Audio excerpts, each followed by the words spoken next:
Si comme toute l'Europe occidentale, l'Hispanie romaine a subi de plein fouet les invasions barbares, le passage des Vandales et l'installation des Suèves puis des Visigoths n'ont pas causé de véritables ruptures avec le passé romain. Ces envahisseurs, qui respectaient profondément la culture, la langue et les institutions de l'Empire, ont fait perdurer le monde romain pendant plusieurs siècles. Si bien que le royaume des Visigoths a longtemps été considéré comme le plus brillant des royaumes barbares.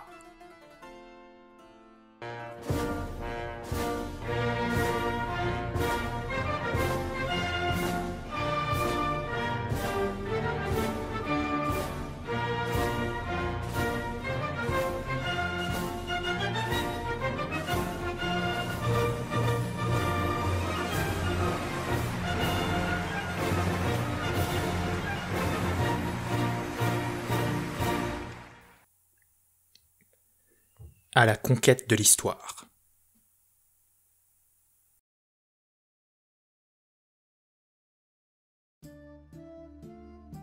Intégrée au monde romain depuis le début du IIe siècle avant Jésus-Christ, la péninsule obtient une identité politique lors de la réforme de Dioclétien en 297, qui rassemble les provinces de Bétique, Lusitanie, Carthaginaise, Galice et Tarraconaise, en Diocésis Hispaniarium. Le vicarius, qui dirige la région depuis Mérida, a pour principale fonction de collecter l'impôt, mais fait également office de juge. Le christianisme, lentement répandu dans la péninsule à partir du IIe siècle, s'est implanté dans les circonscriptions territoriales existantes, et les capitales des provinces deviennent rapidement des centres religieux. L'Hispanie, désormais érigée en diocèse, n'est plus la province brillante qu'elle a pu être lors des 2 premiers siècles après Jésus-Christ. Les troubles et les crises qui ont frappé la péninsule à partir du IIIe siècle et qui ont débuté par une invasion des Maures d'Afrique du Nord en 171-178 ont abouti à une quasi-autarcie de l'Hispanie. Les oligarchies locales, bien qu'elles gouvernent toujours au nom de l'empereur, acquièrent donc progressivement une certaine indépendance. L'armée romaine, qui est occupée le long du Limes, ou bien impliquée dans les différentes guerres civiles qui secouent l'Empire, délègue une bonne partie de ses fonctions aux milices locales. Les membres de la haute administration civile, militaire et ecclésiastique perpétuent dans les villes la tradition romaine, tandis que les curiales, c'est-à-dire les membres des oligarchies urbaines qui dominent la curie locale, se voient de plus en plus astreints de lourdes charges administratives, ce qui cause un certain exode urbain. Ces potentioles, ou puissants, choisissent alors de résider dans leurs villas, ensemble de terres, de bâtiments agricoles et parfois d'églises particulières. Ces terres, autrefois travaillées par des esclaves, le furent de plus en plus par des paysans libres et des colons qui échangeaient une partie de la récolte contre le droit d'exploiter un lopin de terre. Dans les régions du nord et de l'ouest, ces villas ornées de mosaïques constituent dès la fin du IVe siècle de véritables entités autarciques dont la main-d'œuvre libre et servile peut servir d'armée privée en cas de nécessité. La paix relative dont semble jouir la péninsule ibérique au IVe siècle est interrompue en 407, lors du soulèvement en Grande-Bretagne de l'usurpateur Flavius Constantin, qui entraîne dans son sillage la Gaule et l'Espagne l'année suivante.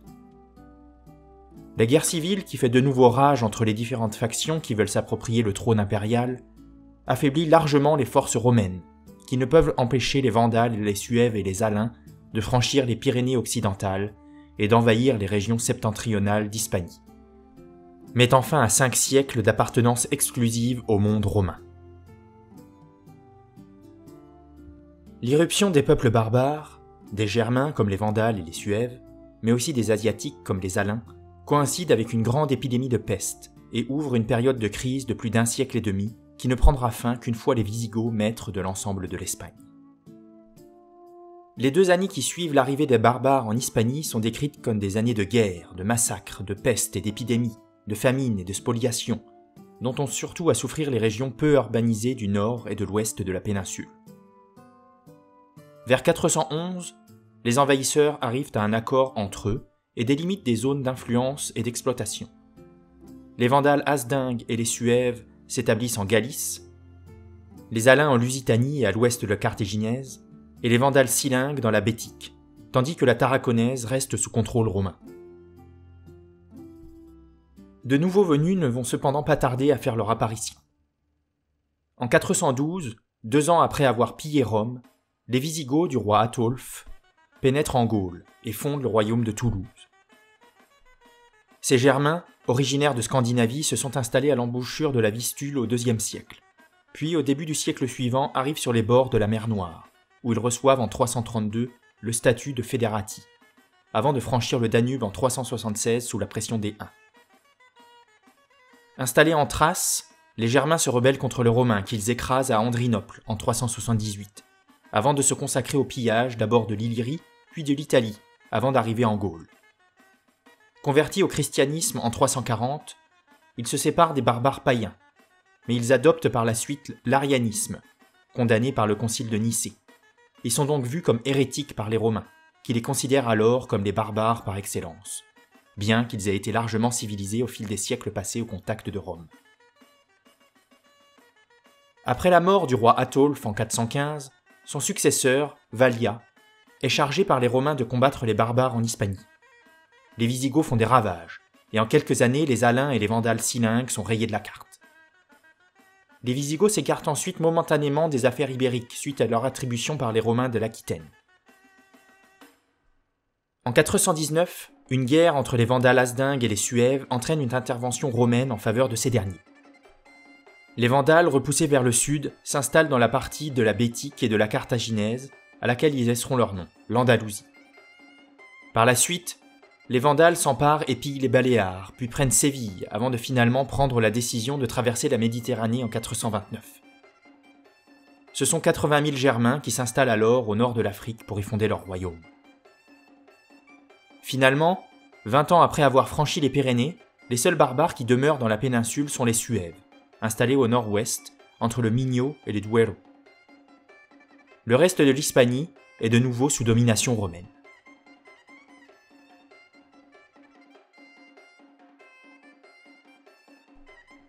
Intéressons-nous un peu plus en détail aux Suèves, ce peuple germanique méconnu.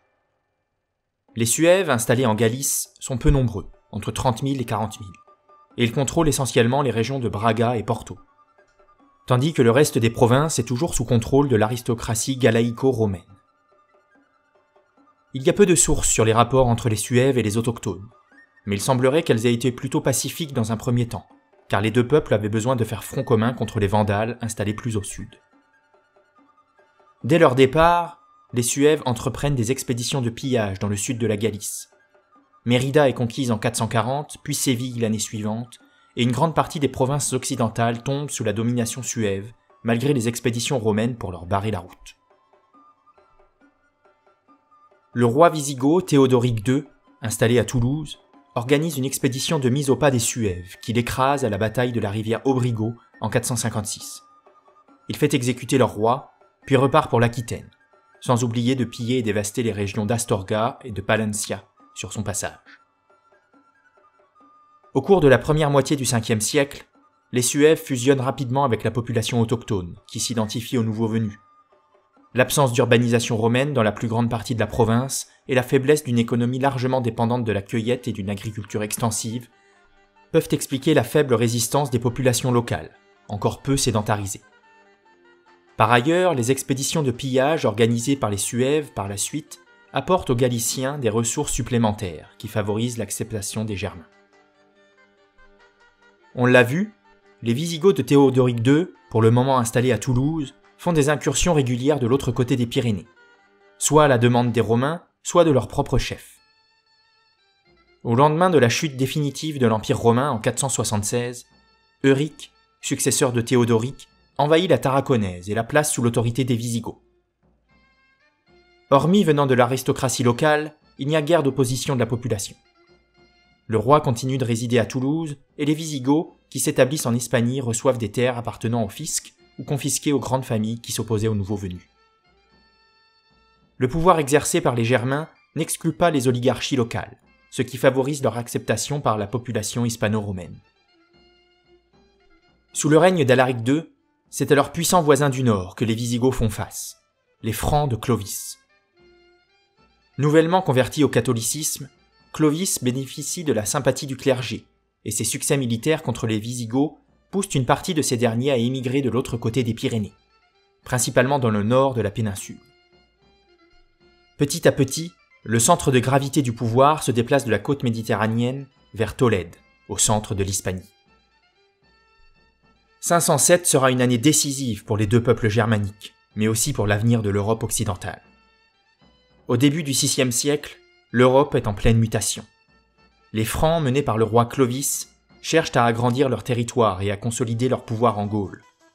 Leur principal obstacle, les Wisigoths, sous le commandement du roi Alaric II, qui règne sur une vaste région allant de la Gaule méridionale à la péninsule ibérique. Au printemps 507, Clovis et son aîné Thierry rassemblent une puissante armée. Leur objectif est clair, franchir la Loire et marcher vers Poitiers, au cœur du royaume wisigoth. Alaric II, conscient de la menace, mobilise ses troupes et avance vers le nord pour tenter de stopper l'invasion. Cependant, il fait face à un problème majeur. Une partie de son armée est absente, engagée dans la défense de la péninsule ibérique contre les Romains d'Orient. De plus, ses alliés ostrogoths, dirigés par Théodoric, ne se joignent pas à lui, laissant Alaric dans l'incertitude. Malgré ces difficultés, Alaric n'a d'autre choix que de se résoudre à affronter Clovis. Les deux armées se rencontrent dans la vaste plaine de Vouillers, près de Poitiers. À l'aube du jour décisif, les Wisigoths lancent l'attaque. Leur cavalerie, habituée aux charges successives, tente de percer les lignes franques. Mais les Francs, fidèles à leur réputation de guerriers robustes, dressent un mur de francisques, ces redoutables haches de jet qui font des ravages dans les rangs ennemis. Le combat devient rapidement un terrible corps à corps, où chaque côté lutte avec acharnement pour prendre l'avantage. C'est alors que se produit l'un des moments les plus marquants de la bataille. Clovis, un roi reconnu pour son courage sur le champ de bataille, aurait personnellement affronté Alaric II. Selon certaines chroniques, Clovis lui-même aurait tué le roi wisigoth, fonçant sur lui avec audace dès les premiers instants de la mêlée. Bien que l'histoire puisse embellir ce moment, il correspond à l'image que les contemporains avaient de Clovis, un chef redoutable et intrépide à l'image de son père. La mort d'Alaric provoque un tournant décisif. Déstabilisés par la perte de leur roi, les Wisigoths commencent à se désorganiser. Mais c'est l'intervention de la cavalerie taïfale, une unité d'élite franque, qui scelle véritablement le sort de la bataille. Elle charge avec une telle force qu'elle brise les rangs de la cavalerie wisigothe, précipitant la déroute. Comme lors de la bataille de Tolbiac contre les Alamans, la mort du roi ennemi entraîne la fuite générale. Les Wisigoths se replient en direction du sud, emportant avec eux Amalaric, l'héritier du trône. Lorsque la bataille s'achève en milieu de matinée, Clovis est victorieux. Cette victoire ouvre pour lui la voie vers le sud. Désormais, rien ne peut l'empêcher de poursuivre sa conquête des terres wisigothes. Il s'empare de Bordeaux, et l'année suivante, en 508, il prend Toulouse, la capitale des Wisigoths. Bien que la Narbonnaise lui échappe temporairement, récupérée plus tard par les Ostrogoths, Clovis assure sa domination sur la Gascogne, sur l'Aquitaine et même sur l'Auvergne, consolidant ainsi son emprise sur la Gaule. Cette victoire est plus qu'une victoire militaire. Elle a des conséquences durables pour le royaume des Francs. Clovis commence à établir ce qui deviendra les frontières méridionales de la France. Les Mérovingiens, puis les Carolingiens et les Capétiens hériteront de ces territoires stratégiques. Et dès 508, Clovis déménage sa capitale à Paris, abandonnant Tournai trop excentré par rapport à ses nouvelles conquêtes. Ainsi, la bataille de Vouillers n'est pas seulement une victoire militaire. Elle marque la naissance d'une nouvelle puissance en Europe de l'Ouest, celle des Francs, et le début de la formation des frontières de la future France. Cette défaite face aux Francs est souvent considérée comme l'acte de naissance du royaume des Wisigoths d'Espagne.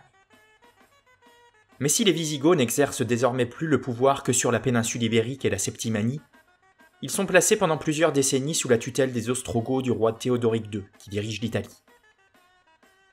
Les conflits qui opposent les Ostrogoths aux Byzantins les poussent petit à petit à se détacher des affaires ibériques. Et en 549, c'est un noble issu de la fusion de l'aristocratie wisigothique et de l'oligarchie hispano-romaine, Aguila, qui est élu roi à Mérida. Aguila initia une politique de soumission envers les villes autonomes de la Bétique, dont l'indépendance avait été renforcée par les troubles récents. En 551, Athanagild, un autre noble wisigoth se rebelle à Séville. Profitant de cette dissension, Justinien, l'empereur de Byzance, envoie une armée impériale en Espagne, permettant aux Byzantins d'occuper la côte sud-est de la péninsule, de Dénia à Cadix, jusqu'en 624, ce qui leur assura le contrôle du détroit de Gibraltar. La menace byzantine conduit à l'assassinat d'Aguila par les Wisigoths de son propre camp, qui choisirent de soutenir Athanagild. Ce dernier, une fois au pouvoir, adopte une politique centralisatrice. Il abandonne Mérida, qui avait soutenu Aguila, et se détourne des grandes villes de la Bétique qui refusaient de se soumettre, choisissant Tolède comme nouvelle capitale du royaume. Après plusieurs tentatives infructueuses pour déloger les Byzantins de Carthagène et de Malaga, il cherche à établir des alliances avec les Francs, en mariant ses filles, Brunehaut et Glaswint, au roi Sigebert d'Austrasie et Chilpéric de Neustrie. À sa mort en 567, Athanagild laisse derrière lui un royaume sans héritier mâle. 5 mois plus tard, l'aristocratie wisigothique de Septimanie élit le duc Liuva comme roi. Mais cette élection suscite le mécontentement des Tolédans, qui soutiennent la veuve d'Athanagild, Glaswint. Un compromis est atteint. Liuva associe à son règne son frère, Léovigild, qui épouse Glaswint, pour légitimer son autorité. Liuva régna principalement sur les territoires septentrionaux, mais il est jusqu'à sa mort en 573 associé au pouvoir en Hispanie. L'accession de Léovigild au trône marque une étape cruciale dans l'histoire des Wisigoths en Ibérie, signalant la fin d'une longue période d'installation. Bien établis, ils ont occupé progressivement les espaces laissés vacants par les administrateurs romains et des zones peu peuplées. En collaborant avec les catholiques et en préservant l'infrastructure romaine, les Wisigoths vont maintenant dominer l'histoire de la péninsule ibérique pendant 1 siècle et demi.